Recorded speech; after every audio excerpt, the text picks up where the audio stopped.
কোনোদিন হবে না। ঢপবাজি, ধাপ্পাবাজি, বিজেপির চিটিংবাজি, ওই এনআরসি সিএ এর মতো।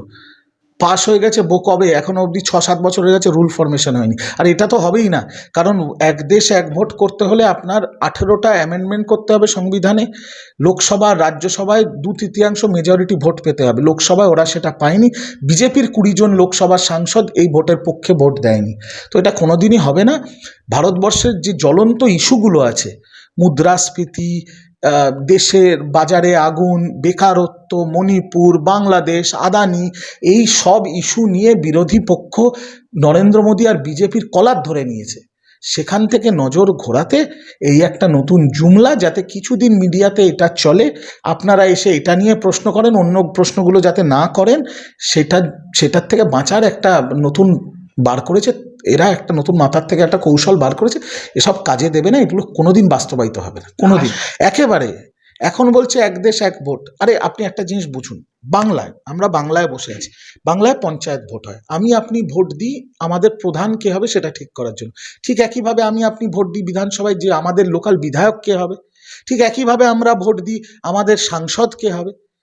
ভারতবর্ষের 150 কোটি মানুষের ভোটাধিকার কেড়ে নিতে চাইছে বিজেপির সরকার, পুরোটাই এরা কুক্ষিগত করে রাখবে। আর আজকে বলছে ওই একনয়ক তন্ত্র স্থাপিত করার এটা হচ্ছে প্রথম ধাপ।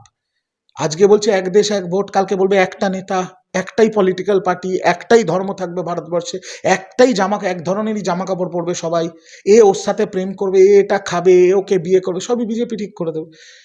মমতা ব্যানার্জি আর অভিষেক ব্যানার্জি স্পষ্ট করে বলে দিয়েছেন যে যতদিন তৃণমূল কংগ্রেস আছে আমরা এটা হতে দেব না। তারা বলছেন এটা করলে কর্মচারীদের, সরকারি কর্মচারীদের প্রেশার কমবে এবং খরচও অনেক কম হবে। আরে যারা বাংলায় 8 দফায় ভোট করায়, করোনার মরশুমে, করোনা কোভিডের মরশুমে যেখানে চারিদিকে হাহাকার, মানুষ মরে যাচ্ছে, বারংবার তৃণমূল কংগ্রেস ইলেকশন কমিশন, কেন্দ্রীয় নির্বাচন কমিশনকে অনুরোধ করার পরেও 7 দফায় এরা ভোট করিয়েছিল যদি বিজেপিকে একটুখানি মানে গ্যাটিস দেওয়া যায়, একটুখানি যদি তোল্লাই করা যায়। তো যারা করোনার মধ্যে, করোনার আবহাওয়ায় যারা 7 দফায় বাংলায় ভোট করেছে, এরা সারা দেশে একভাবে ভোট করাবে?